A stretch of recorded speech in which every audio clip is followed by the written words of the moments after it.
জয় মা, জয় মা।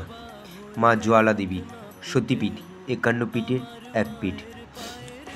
মা জ্বালা, এটা হিমাচল প্রদেশের কাংড়া ডিস্ট্রিক্টে অবস্থিত। কালিদার পাহাড়েই এই মন্দিরটি পতিত পাচ্ছে। এখানে মার 9টি জ্বালার পুজো করা হয়।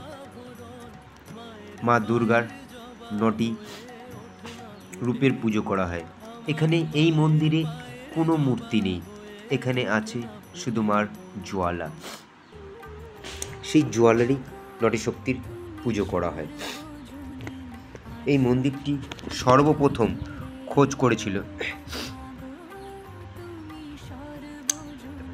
রাজা ভূমিচন্দ্র।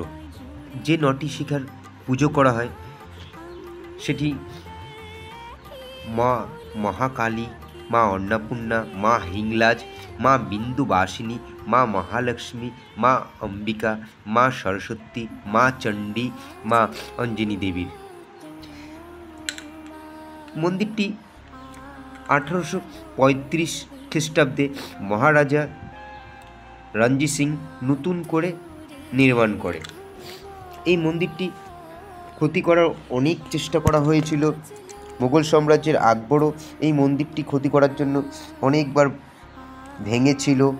যেখানে মার শিখা উজ্জ্বলিত হয়ে থাকে সেখানে জল দিয়ে ডুবিয়ে রেখে দিয়েছিল। মোটা মোটা লোহার চাদরা দিয়ে সেই আগ্নি নেভানোর জন্য চেষ্টা করেছিল, কিন্তু পায়নি। যখন পায়নি তখন বুঝতে পেরেছে এখানে তো মার কোনো শক্তি আছে, তাই সে এখানে একটা মাকে সেই জ্বালার উপরে যেন কোনো জলপাত না হয়, কোনো ক্ষতি না হয়, তাই একটা সোনার ছাতা দিয়েছিল, কিন্তু সেটাও থাকেনি। মা ওটা নেয়নি, গ্রহণ করেনি, এটা পড়ে গিয়ে অন্য ধাতুতে রূপান্তরিত হয়ে গিয়েছিল। এখনও সেই মন্দিরে পতিত আছে। এটা আমাদের শক্তিপীঠ, মার জিবা এখানে পতিত আছে, তাই সবাই যে এই মাকে দর্শন করে আসাটা খুব দরকার। জয় মা জ্বালা দেবী, জয় মা জ্বালা দেবী, জয়।